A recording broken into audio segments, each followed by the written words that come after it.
Okay guys, so here's what we're doing today for my video. I thought today would be a good day to recap this past year's kind of videos and accomplishments. I will continue part 6 or 7, starting in January to continue the winter's-esque Christmasness. But I thought that this video would be a good video to recap some of the things that I've done. We're gonna start with the craft that I made that I never actually published, and it is this dumpster fire. I wanted to talk about a few reasons why it never got published, never got done. So one of the reasons that it never got published was because, as most of you know, this YouTube channel was for a class that I was taking, a journalism digital stories class. And one of the things is that it's a very on-time sort of thing. You miss a day, you completely miss the day. And so it ended up leading to some problems. One of those problems being, we had just started editing, and when I edited this, I had used a different platform than other things, and I edited it on a different platform. I used Canva instead of Adobe, which is what I use now, and I couldn't get the video uploaded and onto my assignment. Another reason why I didn't do this one was because there were so many problems with it. I'm touching it right now and the paint is actually coming off. This paint is a different paint than I used originally for all of my other things. This paint is actually from school from last year, and so it's like the school's paint, and so it's not as good.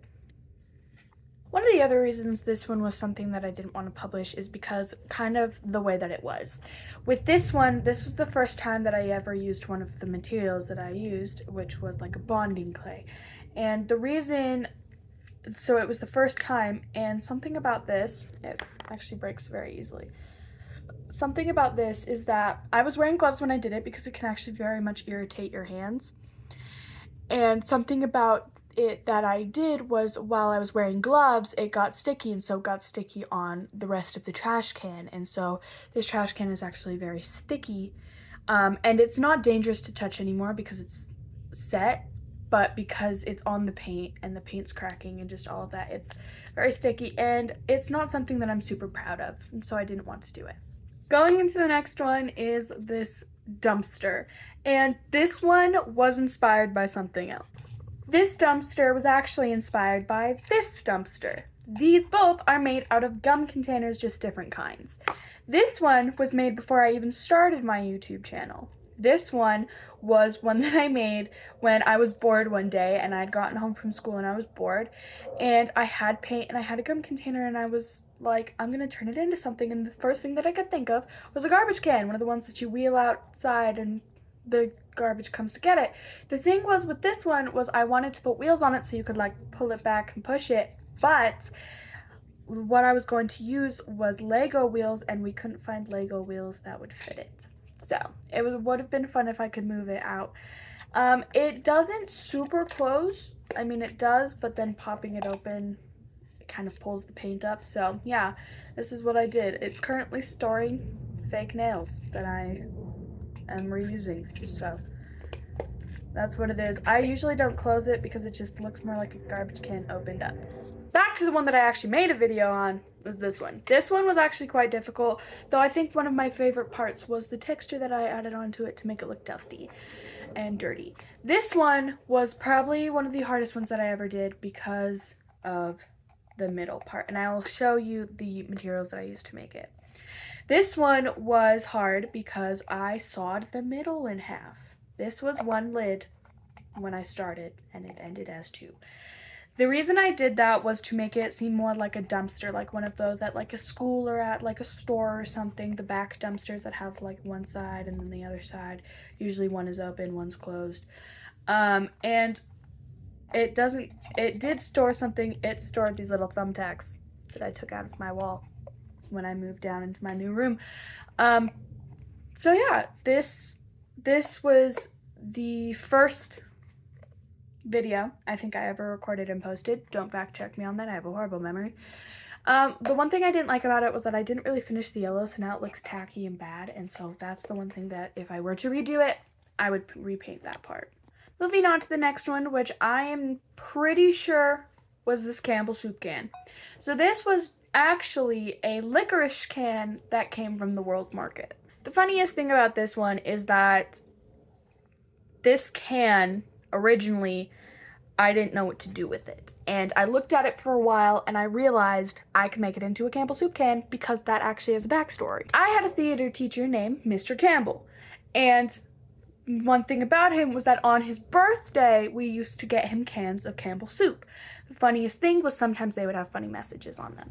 One of them that I distinctly remember was a can of like chicken noodle soup, and it said can of human soup because somebody had taken a Sharpie to it, or can of music soup, and they made music notes on it because he was a theater and choir teacher at my junior high.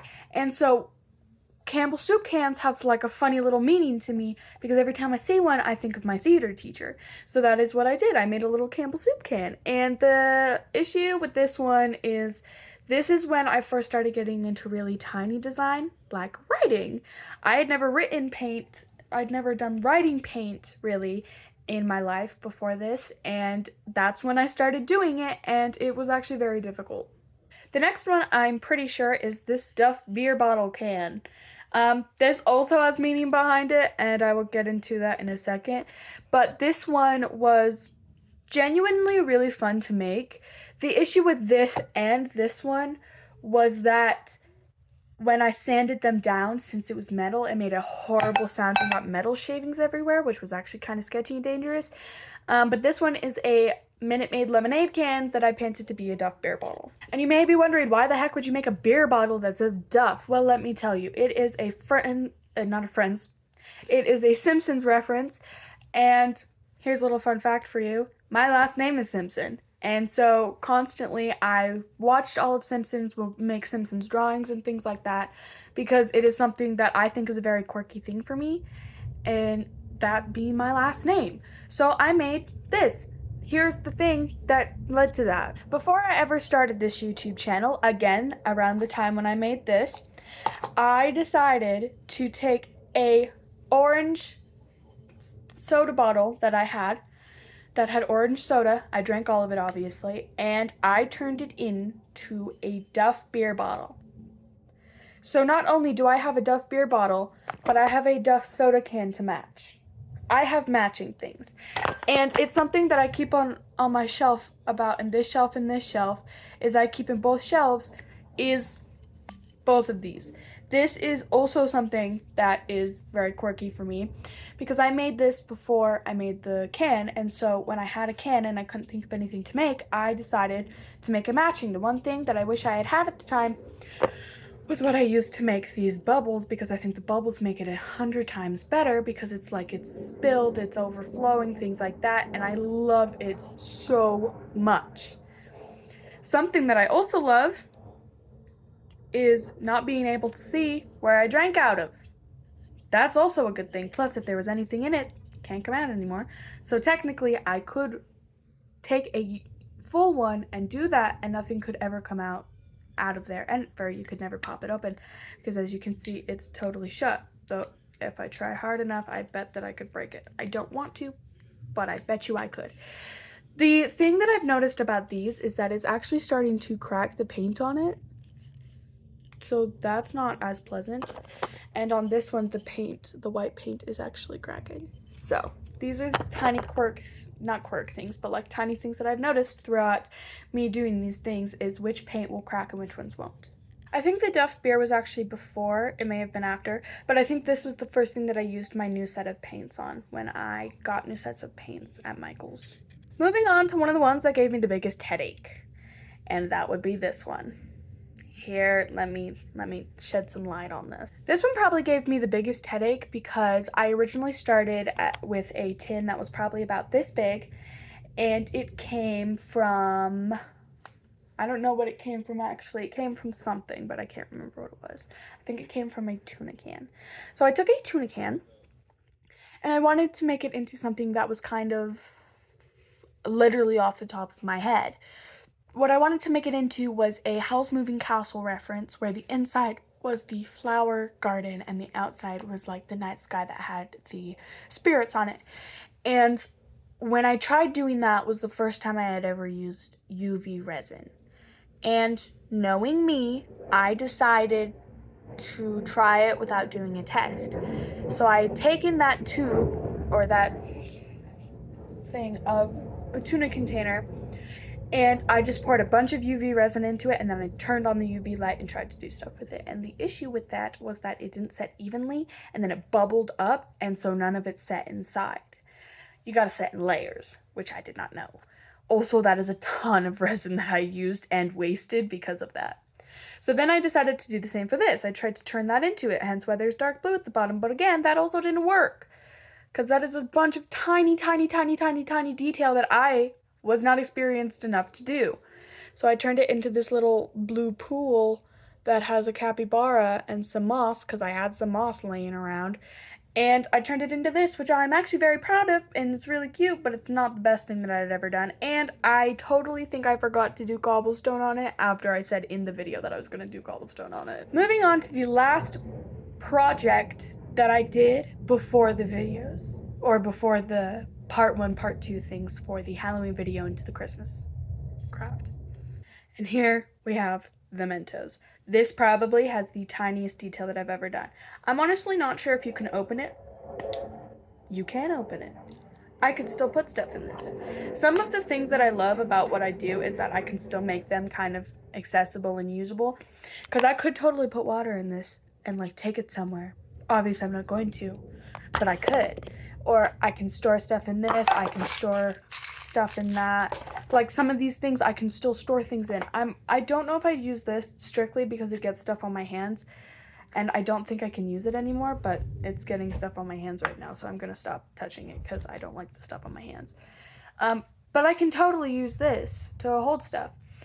This was one that I was going to make for my brother for Christmas because he loves Mentos, but he walked in on me doing it, and also because it doesn't look the best, and I would much rather buy him something that he can use instead of making him kind of like a secondhand thing.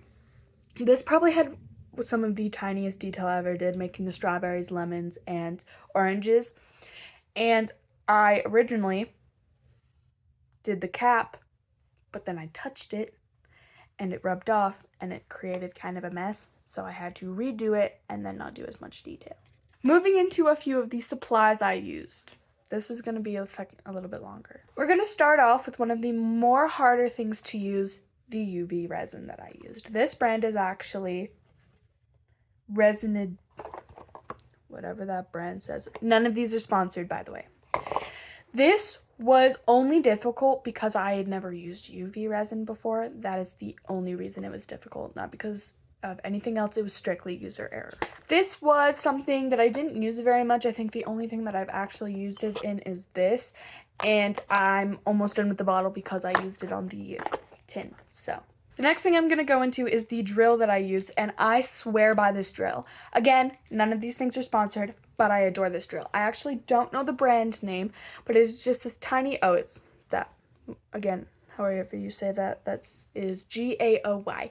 I don't know how to say that, but I swear by this drill. I love everything about this drill. I have used it on pretty much everything that I have done, and it's amazing. It makes the paint stick better. It makes things smoother. It helps sand things down. I used the sander so much on this, and it never broke once. It got really hot, which is a warning. It gets very, very hot.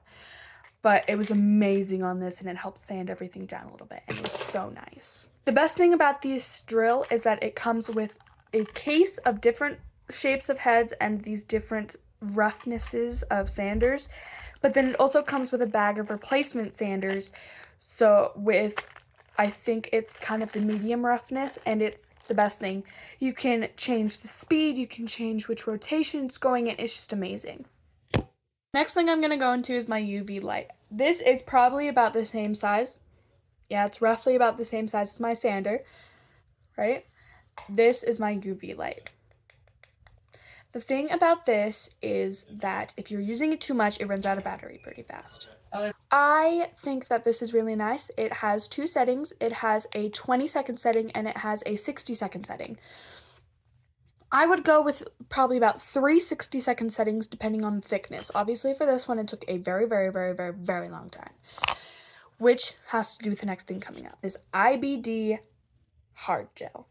This thing has some serious things to it. Let me get into it.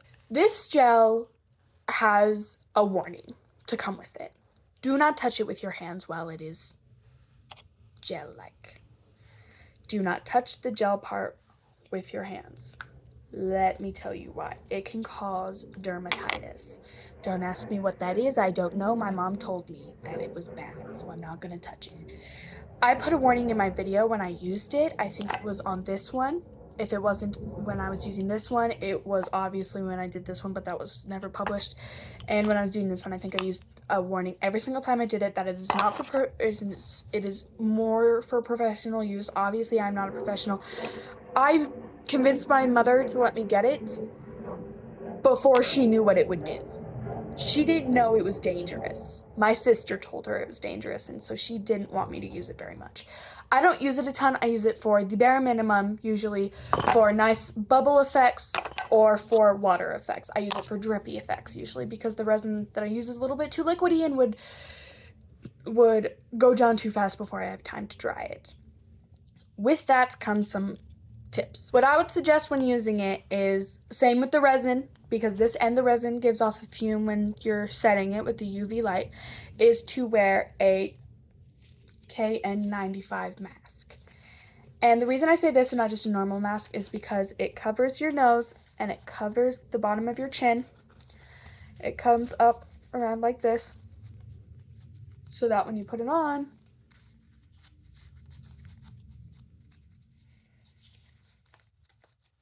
see, it's perfect. The reason I suggest this one specifically is because it covers so much area and it's easier to breathe in. I know a lot of people get mad about the breathing thing with masks. I would also suggest specifically not spandex, not gloves. Look it up specifically, but like gloves doctors wear, you should definitely wear those when you're doing resin or the bonding gel, because again, if you touch the bonding gel with your bare hands, you can get dermatitis from it, and it is not something you would like to do. The resin, it is a little bit less dangerous, but still very dangerous. If you get it on your skin, immediately wash it off, everything like that. That is pretty much everything I use. I did use a ton of top coat, which I wouldn't suggest using because it's not a for sure way to getting anything to stick. And one of the other things that I used was nail glue, which again, probably not the best thing, especially if you're still gonna use nail glue in the future and you run out. It's not always the best. But those are what I've used. Those are the materials I've used. Those are the things that I've made this past year. Thank you so much for following me on this journey. I will continue to post videos. I don't know how often it will be since I will not have it as a class. But thank you so much for following me along in this journey and just supporting me and everything else. Please subscribe. Please click the bell icon. Please like, everything like that to keep supporting me. I thank you guys so much. So much. I cannot even express how much. Please like and subscribe, and I'll see you in the next video.